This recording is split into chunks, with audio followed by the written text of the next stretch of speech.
बंदी छोड़ सतगुरु देव संत रामपाल जी भगवान के श्री चरणों में उनकी इस दासी का दंडवत प्रणाम। सत साहिब भक्तों, परम पिता परमेश्वर पूर्ण परमात्मा सतगुरु देव संत रामपाल जी भगवान के इस सत भक्ति मार्ग पर चलते हुए हमारे मन में इसके नियमों के बारे में बहुत सी शंकाएं हो जाती हैं और हमारी समझ में नहीं आता कि कौन सा नियम सही है और कौन गलत है। हमारी समझ में नहीं आता कि हमें क्या करना चाहिए और क्या नहीं। इन नियमों की बारीकियां हम नहीं समझ पाते और अपनी नासमझी में हम इस भक्ति के नियम खंडित कर देते हैं और परमात्मा से मिलने वाले भक्ति लाभ से वंचित हो जाते हैं। और आप सब जानते हैं कि इस भक्ति मार्ग में नियमों का पालन करना कितना आवश्यक है। भगत समाज की इसी समस्या के निराकरण के लिए पवनदास भगत जी द्वारा सतगुरु देव की अनुपस्थिति की वजह से उनके द्वारा दिए गए ज्ञान को आधार बनाकर गुरुदेव के प्रवचनों और सत्संगों से उदाहरण प्रस्तुत करते हुए सभी शंकाओं का समाधान शंका समाधान पुस्तक में किया गया है। इस पुस्तक में उन सभी प्रश्नों का उत्तर और शंकाओं का समाधान लिपिबद्ध किया गया है जो हमें हमारे इस भक्ति मार्ग में भ्रमित करती हैं। मैंने इसी पुस्तक से कुछ प्रश्नों और उसके समाधान को इस वीडियो के माध्यम से आप तक पहुंचाने का प्रयास किया है। उम्मीद है आपको इससे मदद मिलेगी और मेरा प्रयास सार्थक होगा। प्रश्न नंबर 16, प्रथम मंत्र का जाप 108 बार ही करना है या ज्यादा भी कर सकते हैं? गुरुदेव भगवान ने बताया कि कम से कम 108 बार तो जाप करना ही करना है। यदि अधिक बार जाप करते हो तो इसमें फायदा ही है, लेकिन गुरुदेव ने यह भी बताया कि सतनाम मंत्र 2 अक्षर का मंत्र मिलने के बाद सतनाम के जाप को अधिक महत्व देना है। अर्थात सतनाम मंत्र प्राप्त हो जाने के बाद प्रथम मंत्र की भले एक माला 108 मंत्र से ज्यादा जाप करो या ना करो, लेकिन सतनाम का अधिक से अधिक सुमरन करना है। चरणामृत के विषय में जानकारी। अपने भगत को उपदेश प्राप्त करने के बाद पूज्य गुरुदेव एक चरणामृत की छोटी सी बोतल, हाथ में बांधने के लिए रक्षा सूत्र, गले में पहनने के लिए लॉकेट व तीनों समय की आरती के लिए भक्तिबोध पुस्तक देते हैं। चरणामृत हमें प्रतिदिन पीने के लिए दिया जाता है। इसे आप सुबह उठते ही आरती से पहले या आरती के बाद पी सकते हैं। प्रश्न नंबर 17, चरणामृत पीने की विधि क्या है? नाम उपदेश के समय आपको चरणामृत की एक बोतल मिलती है। उस बोतल में से मात्र एक ढक्कन या कुछ बूंद चरणामृत किसी अन्य साफ बड़ी बोतल में डालकर उस बोतल को सादा पानी से भर ले, या फिर बाजार से 20-25 रुपए में एक पानी से भरी बोतल खरीद कर उसमें कुछ बूंद या एक ढक्कन चरणामृत का डालकर दरबार में रख ले। अब रोजाना सुबह उठते ही सबसे पहले गुरुदेव भगवान को दंडवत प्रणाम करे। उसके बाद एक छोटा कप या गिलास लेकर उसमें 2 से 4 ढक्कन उस बड़ी बोतल से चरणामृत डाल ले। दरबार के आगे घुटने टेक कर उस गिलास वाले चरणामृत को मुंह लगाकर एक बार में पी ले। ऊपर से गिलास में थोड़ा सा मटके या अन्य जगह से सादा जल लेकर पुनः पिए। फिर दंडवत प्रणाम करें और उस गिलास को स्वयं अपने हाथों से साफ करके रख दे। इस तरह भगत को प्रतिदिन चरणामृत ग्रहण करना है। नित्य नियम पाठ करते समय पवित्र भक्तिबोध पुस्तक के पेज नंबर 23 पर हम प्रतिदिन पढ़ते भी है कि चरणामृत कदाचित पावे 84 कटे लोक सिद्धावे, अर्थात प्रतिदिन चरणामृत पीने से जीव के 84 के फंद कट जाते हैं। प्रश्न नंबर 18, चरणामृत क्यों पिया जाता है? उपदेश के बाद गुरुदेव भगवान द्वारा अपने भगत को चरणामृत देने के पीछे का कारण है भगत के अंदर से जात पात को खत्म करना, अहंकार मिटाकर भक्ति के योग्य बनाना। जैसे मीराबाई को दीक्षा देने से पहले कबीर परमात्मा ने दूसरा रूप रविदास जी का बनाया और कुछ दूरी पर जाकर बैठ गए। जब मीराबाई उपदेश लेने के लिए आई तो परमात्मा ने कहा कि उधर रविदास जी बैठे हैं, उनसे जाकर दीक्षा ले लो। परमात्मा यह देखना चाहते थे कि यदि मीराबाई भक्ति योग्य आत्मा है तो जाति के अभिमान को त्याग कर रविदास जी से उपदेश प्राप्त कर लेंगी।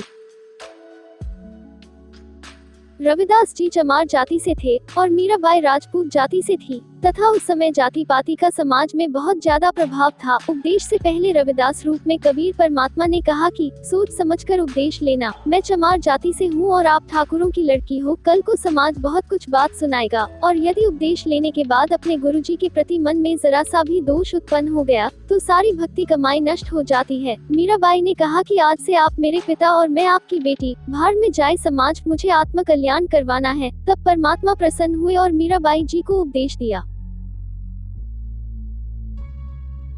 ठीक इसी तरह भगत के अंदर से जात पात, पद, पोस्ट व धन आदि के अहंकार को समाप्त करने व भगत की गुरुजी के प्रति श्रद्धा जांचने के लिए उपदेश के उपरांत गुरुदेव भगवान के चरणों के ऊपर से जल डालकर उसे एक बोतल में बंद करके भगत को प्रतिदिन पीने के लिए दिया जाता है। यदि वह भक्ति के लिए अधिकारी जीव होगा तो उस जल को अमृत समझकर रोजाना ग्रहण करके अपने आत्म कल्याण को आगे बढ़ेगा। अन्यथा मन में दोष पैदा करके कि मैं तो जाति से ब्राह्मण हूँ, बनिया हूँ और गुरुजी जाट जाति से है, मैं श्रेष्ठ जाति में होकर एक जाट के चरणों का जल कैसे पी सकता हूँ, या फिर मन में ऐसा कोई दोष भी रखता है और चरणामृत भी पीता है, तो ऐसा जीव जो गुरु को मानुष भी मानता है और चरणामृत भी पी रहा है, वह कुत्ते की योनि प्राप्त करता है।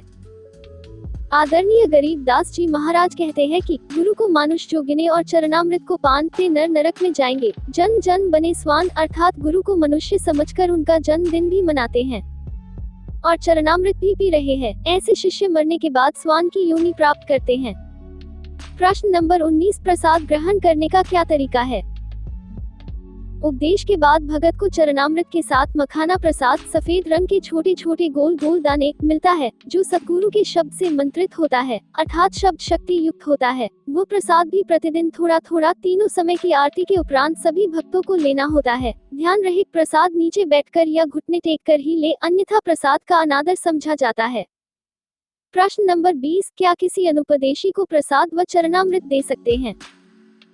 गुरुदेव भगवान के आदेश अनुसार प्रसाद व चरणामृत केवल उपदेशी भगत भाई बहन ही ले सकते हैं। किसी अनुपदेशी को प्रसाद या चरणामृत न दे, क्योंकि इससे कुछ नुकसान उठाना पड़ सकता है।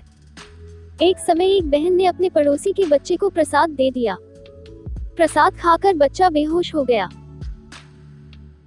सभी लोग बहन को बुरा भला कहने लगे और साथ में गुरुदेव को भी। कुछ समय बाद बच्चा होश में आ गया। आश्रम जाकर बहन ने गुरुदेव को यह घटना बताई तो गुरुदेव ने समझाया कि बेटा, इस प्रसाद में परमात्मा की वाणियों से शब्द शक्ति प्रकट हो जाती है। जिस बच्चे को आपने यह प्रसाद खिलाया था उसमें कोई प्रेत आत्मा विद्यमान थी। प्रसाद शरीर के अंदर जाते ही सूक्ष्म रूप में प्रेत के ऊपर शब्द की चोट पड़नी शुरू हो गई और वह बाहर निकलने का प्रयास करने लगा। इसी प्रक्रिया में बच्चा बेहोश हो गया था। उस दिन के बाद से गुरुदेव भगवान ने सभी संगत को यह आदेश दिया कि प्रसाद और चरणामृत किसी भी अनुपदेशी को नहीं देना है, अन्यथा आप भी मुसीबत में आ जाओगे और आपके गुरुदेव को भी लोग भला बुरा कहेंगे। प्रश्न नंबर 21, क्या भगत अपने छोटे बच्चों को प्रसाद और चरणामृत पिला सकते हैं? पूज्य गुरुदेव भगवान के ज्ञान आधार अनुसार यदि आप उपदेशी है और आपका बच्चा या बच्ची 3 वर्ष की या उससे कम उम्र का है तो प्रसाद व चरणामृत पिला सकते हैं। जब बच्चा 3 वर्ष से ऊपर का हो जाए, गुरु आदेश अनुसार उसे तुरंत उपदेश दिलाकर ही चरणामृत और प्रसाद देना है, अन्यथा नहीं। प्रश्न नंबर 22, क्या उपदेशी माता पिता के छोटे छोटे अनुपदेशी बच्चे मंत्र जाप कर सकते हैं? गुरुदेव के भक्ति विधान अनुसार जब बच्चा 3 वर्ष का हो जाए तो उसे उपदेश दिलवा देना चाहिए। यदि बच्चा 3 वर्ष से कम उम्र का है तो घर में उपदेशी माता पिता प्रथम मंत्र का उच्चारण बोलकर भी कर सकते हैं। साथ में यदि 3 वर्ष से कम उम्र का बच्चा भी मंत्र उच्चारण करने लगता है तो आप उसे मना ना करें, लेकिन अपनी तरफ से अनुपदेशी बालक को मंत्र जाप करने के लिए ना कहे, अन्यथा आपकी मर्यादा खंडित हो जाएगी। 3 वर्ष के बाद उसे नाम उपदेश या संकल्प उपदेश दिलवाना अति आवश्यक होगा। ठीक इसी प्रकार 3 वर्ष या से कम उम्र के बच्चे को हाथ में रक्षा सूत्र व गले में लॉकेट भी पहना सकते हैं। प्रश्न नंबर 23, यदि रक्षा सूत्र, चरणामृत और प्रसाद समाप्त हो जाए तो क्या करें, कहां से लाएं? गुरुदेव भगवान के आदेश अनुसार रक्षा सूत्र, चरणामृत व प्रसाद यदि समाप्त हो जाए तो आपने कहीं से भी लाने की आवश्यकता नहीं है। गुरुदेव ने बताया कि आपने जिस बोतल में चरणामृत डाल रखा है, जैसे ही उसमें थोड़ा सा चरणामृत बचे उसी समय बोलक में ऊपर से सादा पानी डालकर भर ले। इस तरह से आप चरणामृत को बढ़ाते रहिए। ठीक इसी तरह प्रसाद जब थोड़ा सा रह जाए तो बाजार से 200 या 500 ग्राम प्रसाद लाकर उसमें डाल दे। ऊपर से डाला गया प्रसाद अंदर बचे थोड़े से प्रसाद के संपर्क में आते ही शब्द से चार्ज हो जाता है, क्योंकि भक्ति मार्ग में जैसा गुरुदेव भगवान ने कह दिया वैसा ही हो जाता है। इसी तरह जब रक्षा सूत्र खत्म होने वाला हो तो उससे पहले ही बाजार से रक्षा सूत्र मोली खरीद कर उसे पहले से बचे हुए रक्षा सूत्र से टच करके काम में लेवे, अर्थात नया वाला रक्षा सूत्र पुराने वाले रक्षा सूत्र से टच करते ही शब्द शक्ति से चार्ज हो जाता है। जिस तरह पारस के छोटे से टुकड़े से यदि 10 टन लोहा भी टच कर दिया जाए तो वह सारा ही लोहा सोना बन जाता है, जबकि गुरुदेव भगवान का आदेश तो पारस से भी असंख्य गुना अधिक प्रभावी है। प्रश्न नंबर 24, यदि रक्षा सूत्र गल जाए, टूट जाए या गुरुदेव की फोटो खराब हो जाए, गीली हो जाए या फट जाए तो उनका क्या करें? गुरुदेव ने बताया कि ऐसी स्थिति में आपने उस रक्षा सूत्र व फोटो को या तो किसी बहते हुए नहर आदि के पानी में प्रवाहित कर देना है या घी लगाकर अग्नि में स्वाहा कर देना है। स्वाहा करने के बाद राख को किसी बहते हुए पानी में डाल दे या जमीन में खड्डा खोदकर दबा दे, अर्थात कहीं भी या कूड़े में फेंककर उनका अनादर नहीं करना चाहिए। प्रश्न नंबर 25, घर पर दरबार साहिब में क्या क्या वस्तु रखनी चाहिए?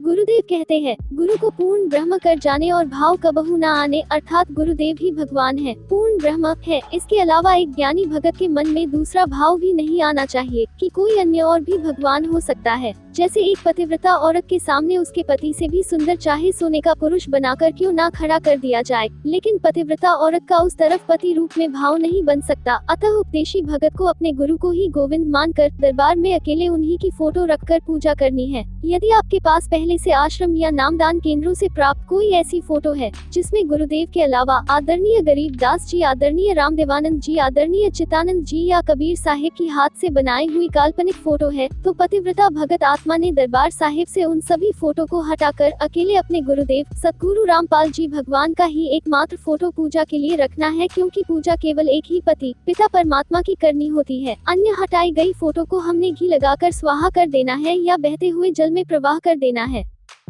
भक्तों, कुछ अन्य प्रश्नों और शंकाओं का हल हम अन्य वीडियो में प्रस्तुत करेंगे। तब तक के लिए हमें इजाजत दीजिए। सत साहिब।